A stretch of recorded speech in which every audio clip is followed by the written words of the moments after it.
माता की जय। मोदी घर घर मोदी। हमारा जो सनातनी नाम है वो भारत, तो इसलिए उन्होंने भारत लिखा। एक समय था ब्रिटिश राज करते थे, उन्हें भारत बनने में प्रॉब्लम थी तो उन्होंने इंडिया नाम रख दिया। बट अब वो समय बदल चुका है, हम स्वतंत्र हैं, तो उस नाम को हम क्यों, गुलामी वाले नाम को क्यों रखें। तो हम अपना वही पारंपरिक नाम भारत, जो राजा दशरथ के पुत्र भरत पे पड़ा था, उसको रखेंगे। तो रहे सर, कांग्रेस का क्या हाल है? कांग्रेस दिन पे दिन गिरती जा रही है, कोई बूझ रहा है उसको? ये तो सर मैं चोरों का गठबंधन समझता हूँ। ये सब चोर हैं, चोर चोर इकट्ठे हुए हैं, जिसने घोटाले किए सारे इकट्ठे होके एक अच्छे आदमी को नीचा दिखाना चाहते हैं। ये तो गलत है। घर का कुत्ता भी शेर होता है, वो अपने घर में गरज रहे आए हमारे यूपी में, फिर सनातन को गाली दें, फिर उनको मालूम पड़ेगा कि हम क्या हैं वो क्या है। क्या नाम है आपका? मोबिन। कैसे लगा जो G20 का सम्मेलन हुआ, आपको क्या लगा? अच्छा लगा। अच्छा लगा, क्योंकि देश के सम्मान की बात थी, तो कैसा महसूस हुआ? देखो, ये युवाओं के लिए भलाई की बात थी, और तमाम जो है राष्ट्राध्यक्ष आए थे, तमाम जो है अमेरिका से लेकर, कनाडा से लेकर, यूके से लेकर के, और सऊदी अरब के प्रिंस आए थे। सब ने ये सहमति जताई कि भारत में जो है हम जो है आपसी जो है आदान प्रदान करेंगे, बिजनेस बढ़ाएंगे, फैक्ट्री लगाएंगे, यहाँ से जो है एक कॉरिडोर जो है अफ्रीका तक बना रहे हैं। ये तो बढ़िया बात है, बिल्कुल। जैसे आप जैसे युवा समझ रहे हैं, लेकिन जिन पार्टियों का काम रात दिन जो है राजनीति करने का है, उनको समझ में नहीं आ रही भी ये बात, और वो विरोध में उतर रहे हैं। क्या कहेंगे ऐसे लोगों को? ऐसी बात नहीं बोलना चाहिए, विरोध नहीं करना चाहिए। मतलब ऐसी, जहाँ पे देश का अगर भला हो रहा है तो ऐसी बात नहीं बोलना चाहिए, बस बिल्कुल। मेरा कहना ये है। हमेशा तुष्टीकरण की राजनीति करते हैं, हमेशा इनको देश का भी भला नहीं आता है, एक व्यक्ति विशेष के। भले कि मोदी जी का विरोध करते करते इनको ये नहीं लगता है कि हमारे देश के लिए क्या भला होने जा रहा है, उसका भी विरोध कर लेते हैं। तो क्या लगता है कि इस तरह से गठबंधन इनका तैयार हो रहा है और लगातार इनकी मीटिंगें चल रही हैं, तो क्या मोदी जी को बाहर कर पाएंगे ये 2024 में भी चुनाव आने वाले? तो आप कह रहे हैं कि आप उनको प्रधानमंत्री बनाएंगे, क्या आपको उपयुक्त लगता है कि आपके घर में मेहमान आए? तो राहुल चले गए, ये गलत काम किया ना, ये गलत काम किया। काम कर रहा है, भारत का जो नाम बदनाम कर रहा है, ये देशद्रोह है जी। तो अब हमें यहाँ पर रहना चाहिए था कि अब जब मेहमान आए हुए हैं तो सभी लोगों को यहाँ पे रहना चाहिए, क्योंकि अच्छा नहीं करो तो बुराई भी नहीं करो, है ना। ये तो एक भारत के नागरिक की वो है, होना चाहिए ऐसा। वो भी कांग्रेस पार्टी के जो है आने वाले भविष्य के जो है प्रधानमंत्री जो है, उनको हमेशा लॉन्च किया जाता है और उनको नेता माना जाता है। और ऐसे विपक्ष के नेता जिस पार्टी ने सबसे ज़्यादा जो है सरकार चलाई है और सबसे ज़्यादा जो है उन्होंने देश को शासन दिया है, आज वो धीरे धीरे जो है कम हो गए और वो सत्ता में नहीं है, लेकिन फिर भी जो प्रतिपक्षी की बहुत बड़ी भूमिका होती है, उनको रहना चाहिए नहीं रहना चाहिए था?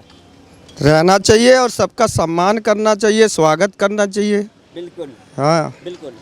ये तो गलत है ना, देश के नागरिक होकर देश को बदनाम करना, ये तो बहुत गलत बात है। इसी के चलते तो देख तो रहे हो सर, कांग्रेस का क्या हाल है? कांग्रेस दिन पे दिन गिरती जा रही है, कोई बूझ रहा है उसको? हम तो नहीं बूझते, हम आप पढ़े लिखे युवा हैं, हम अपना अच्छा बुरा समझते हैं। हाँ, भेड़ चाल नहीं होगी, अब आगे से भेड़ चाल नहीं होगी जिस तरह से हुआ है। तो आपको क्या लगता है कि ये जो लगातार जिस तरह से जो गठबंधन हो रहा है, और आज चौथी मीटिंग चल रही है दिल्ली में, तो क्या ये गठबंधन तैयार करके मोदी जी को बाहर कर पाएंगे? क्योंकि अभी 2024 में चुनाव होने वाला है। ये तो सर मैं चोरों का गठबंधन समझता हूँ। ये सब चोर हैं, चोर चोर इकट्ठे हुए हैं, जिसने घोटाले किए सारे इकट्ठे होके एक अच्छे आदमी को नीचा दिखाना चाहते हैं। ये तो गलत है। अच्छा, ये घटक दल में जो है तमिलनाडु से एक DMK के नेता हैं, वो लगातार जो है इनको गाली दे रहे हैं और सनातन को जो है खत्म करने की बात कर रहे हैं। तो क्या इस घटक दल में जो है और कोई भी विरोध नहीं कर रहा है? कई जो दल हैं जिसमें जो समाजवादी पार्टी है, तृणमूल कांग्रेस पार्टी है, CIM कांग्रेस पार्टी है। सर कभी नहीं आ पाएंगे। ये एक होता है ना, एक वो बताए कि घर का कुत्ता भी शेर होता है, वो अपने घर में गरज रहे आए हमारे यूपी में, फिर सनातन को गाली दें, फिर उनको मालूम पड़ेगा कि हम क्या हैं वो क्या है। भारत माता की जय। अच्छा, एक बात, मोदी घर घर मोदी। अच्छा, आप ये बताइए, आपको कितना गर्व महसूस हो रहा है जो हमारा G20 का सम्मेलन हुआ यहाँ पे, और पूरे विश्व के जो है महाशक्ति आई थी, उन्होंने मोदी जी की मेजबानी की तारीफ करी, हम लोग जो है होस्ट कर रहे थे। ये तो यही बड़ी बात है कि भारत इतने बड़े मंच पर देशों को इकट्ठा कर रहा है, यही बड़ी बात है। पहले भारत में ओलंपिक गेम हुए थे, उन ओलंपिक गेम का ही जानता बंदा। वो कराए थे पैरा ओलंपिक थे, उनमें कितना बड़ा घोटाला हुआ था, 4 बार पैसे लिए तो उसका शौचालय।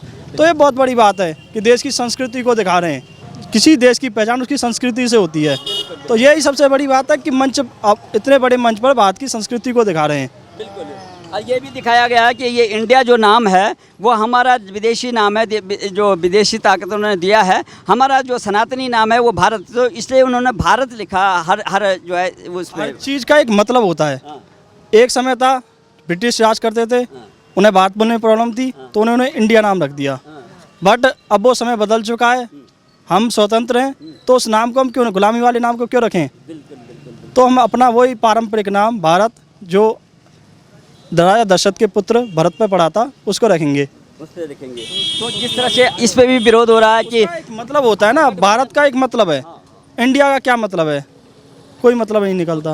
विश्व की महाशक्तियों को, विश्व को ये दिखाने की कोशिश किया कि हमारा देश का नाम इंडिया ना होकर के भारत है। जैसे president of India, prime minister of India के बजाय president of Bharat, prime minister of Bharat करके, तो ये दिखाने की कोशिश किया है कि हमारा जो सनातन नाम है अब हम जो है भारत के नाम से जाने अपनी संस्कृति को लेकर चलेंगे, ये चीज़ दिखाने की कोशिश की है। जो है वहाँ पर जो पूरा जो मंडप पे और जो जितने भी जो विदेशी मेहमान आए हुए थे उनको जो है भारतीय संस्कृति को दिखाया गया। नालंदा विश्वविद्यालय को दिखाया गया ताकि जो यूरोपीय कंट्री ये ना कहे या अमेरिका ये ना बोले कि विश्वविद्यालय का कॉन्सेप्ट हमने दिया था, क्योंकि हमारे हजारों साल पहले हमारा नालंदा विश्वविद्यालय में पढ़ाई होती थी, विदेशी छात्र पढ़ते थे। क्या लगता है? किसी भी विदेश कंट्री या किसी भी जगह को आकर्षित करने के लिए वहाँ की संस्कृति दिखाई जाती है। जैसे कि हमारे यहाँ अपना कोणार्क मंदिर दिखाएगा, देश का कोणार्क मंदिर, देश की विरासतें, इस देश ने क्या क्या हासिल किया था, देश की क्या क्या विरासतें, कहाँ से देश चला रहा है, इन चीज़ों को दिखाया गया है और ये चीज़ें सही है। इस पर तो हमें भी गर्वान्वित महसूस करना चाहिए। तो आपको क्या लगता है सर, आपने G20 का जैसे हाँ बहुत अच्छा हुआ, हाँ गर्व में? हाँ हाँ बहुत। लेकिन पूरा विपक्ष जो है इस तरह से जो है गठबंधन तैयार कर रहा है कि मोदी जी को बार बार, केवल खिलाफ पार्टियां ऐसे करती हैं। हाँ पूरा विश्व कह रहा है मोदी जी की जो अच्छा हुआ, अच्छा हुआ। हमारे देश का जो विपक्ष है वो हमेशा जो है मोदी जी का हर काम जो है शिकायतें करता है भाई। हाँ बाकी ठीक है, सब काम सही चल रहा है। 2024 में प्रधानमंत्री कौन चाहिए आपको? अरे मोदी चाहिए भाई, हाँ मोदी जोगी चाहिए। हाँ विपक्ष तो लगातार चौथी मीटिंग चल रही है, अभी दिल्ली में चल रही है चौथी मीटिंग। इसमें भी यही कैलकुलेशन निकाला जा रहा है कि कौन जो है प्रधानमंत्री को टक्कर देगा, लेकिन अभी नेतृत्व तो इनके पास आया नहीं। तो आखिर में कौन है मोदी जी को टक्कर देने में? कोई नहीं दे पाएगा, कोई नहीं दे पाएगा। आप युवा है, जैसे आपने G20 का सम्मेलन देखा होगा, तो कैसे लगा आपको और कितना गौरव महसूस कर रहे हैं? क्या आपको भी ऐसे लग रहा है जैसे विपक्ष कह रहा है कि ये क्या? ये तो 20 साल के बाद एक बार हर एक देश की पारी आती है। इस बार मेरी देश की, इंडिया की थी ये। जिस तरह मेजबानी मेहमान नवाजी हुई उससे क्या वो अच्छा लगा सारा चीज जी, अच्छे लग रहा है। ये अभी तो असमंजस की स्थिति में तो नहीं है कि जैसे कि था वो अच्छा से करना। इसमें विपक्ष का भी भूमिका चाहिए कि साथ मिलकर करे, क्योंकि ये अरे इंडिया के अंदर में ये चीज़ होना चाहिए ना, विपक्ष और पक्ष। बाहर के लोग को बताना चाहिए हम लोग सब एकजुट हैं। एकजुट है।